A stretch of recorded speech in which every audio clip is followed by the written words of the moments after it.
پہلا مسئلہ نیت کا ہے، نیت کا ہے، نیت کا ہے۔ کس ارادے کے تحت یہ نیکی کی جا رہی ہے، کیا مقصود ہے، کیا مطلوب ہے۔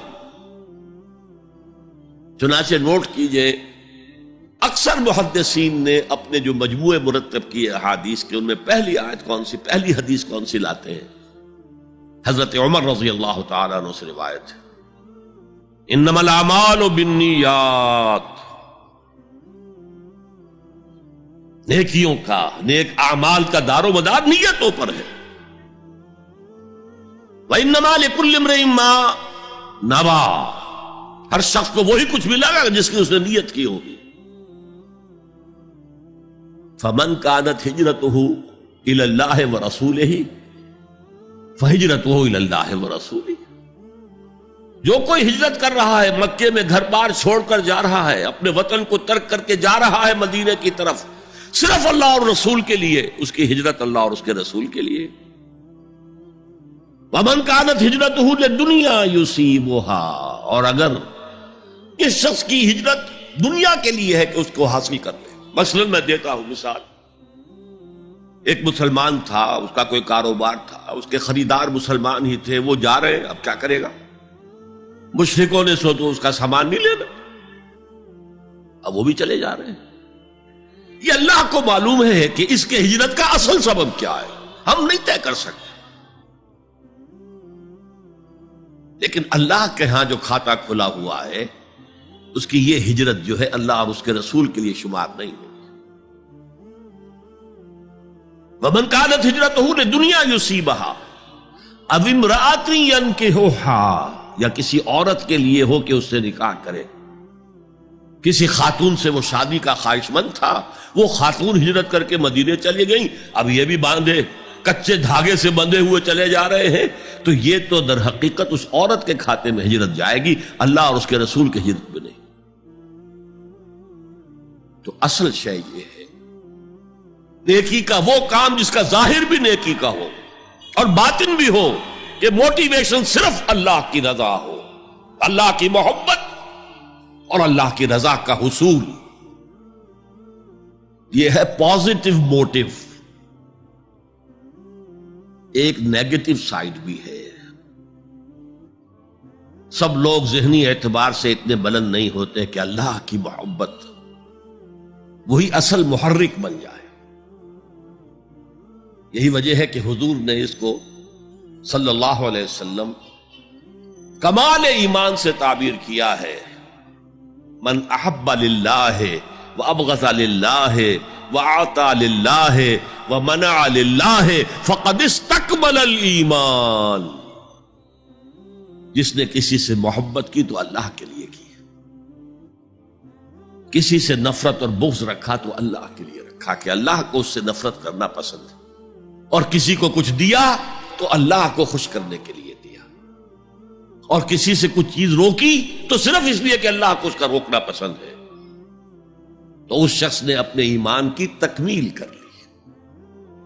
اگر اس کا موٹیو خالص ہو گیا ہے اللہ کی محبت اور اللہ کی رضا کا حصول، تو اصل میں نیکی ہے، ورنہ چاہے بظاہر کتنی ہی بڑی نیکی نظر آئے، وہ نیکی نہیں۔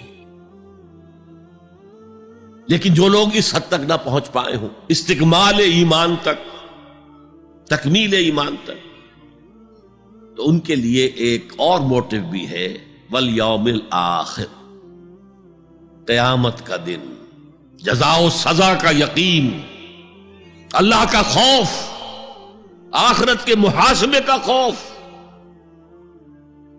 خوف بھی ایک بہت بڑا موٹیو ہے، بہت بڑی موٹیویٹنگ فورس ہے۔ اب میں یوں کہوں گا کہ اگر کسی عمل کا محرک ہے صرف اللہ کی محبت، اس کی رضا کا حصول اور آخرت کی نجات، تو وہ نیکی ہے۔ اگر یہ نہیں ہے، کوئی وطن پرست ہے، وطن کی محبت کی وجہ سے کوئی نیک کام کر رہا ہے، اس کا وہ کام وطن پرستی کے کھاتے میں جائے گا، خدا پرستی کے کھاتے میں نہیں جائے گا۔ کوئی قوم پرست ہے، اپنے قوم کی محبت میں کچھ کر رہا ہے، تو اس کا وہ نیک کام قوم پرستی کے کھاتے میں جمع ہوگا، خدا کی پرستش کے لیے نہیں. یہ ہے موٹیو کا فرق اور یہ ہے موٹیو کی اہمیت، اور اس کا تعلق ہے ایمان باللہ اور ایمان بالآخرہ سے. ایک حدیث میں حضور نے فرمایا کہ قیامت کے دن سب سے پہلے 3 اشخاص کا معاملہ پیش ہوگا. ایک وہ تھا کہ جو اللہ کی راہ میں جنگ کرتا ہوا مارا گیا تھا، دنیا میں شہید سمجھا جا رہا تھا. ایک وہ تھا جسے اللہ نے علم بہت دیا تھا اور اس نے علم کو پھیلایا خوب پھیلایا. اور ایک وہ جس کے پاس جس کو اللہ نے بہت دولت دی تھی اور اس نے دولت جو ہے نیکی کے کاموں میں، بھلائی کے کاموں میں، غربا، یتاما، مساکین کے لیے خرچ کیا. اب اللہ پوچھے گا ان شہید صاحب سے کہ دیکھو میں نے تمہیں صحت دی تھی، جسمانی قوت دی تھی، تم نے کیا کیا؟ وہ کہے گا اے اللہ میں نے تیرے لیے قتال کیا اور اپنی جان دے دی. اللہ فرمائے گا کذبتا، تو نے جھوٹ بولا. انک قد قاتلت لأن یقال جریء، تو نے تو یہ جنگ میں حصہ لیا تھا اس لیے کہ تیری شجاعت کا ڈنکا بج جائے، تیری جرأت کی شہرت ہو جائے.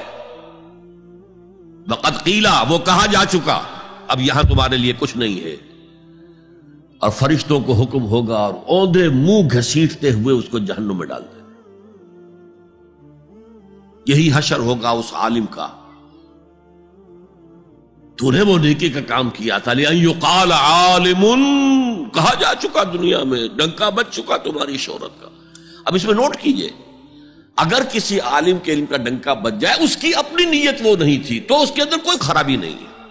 یہاں معاملہ نیت کا ہے. اگر نیت یہ ہو کہ میرے علم کی شہرت ہو جائے، میرے ہاتھ چومے جائیں، مجھے نذرانے پیش کیے جائیں، تو پھر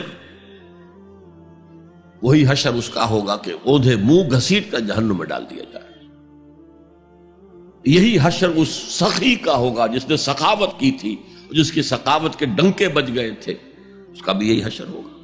تو انما الاعمال بالنیات، اور یہاں نیکی کی بحث میں سب سے پہلے وَلَٰكِنَّ الْبِرَّ بِرُّ مَنْ آمَنَ بِاللَّهِ وَالْيَوْمِ الْآخِرِ،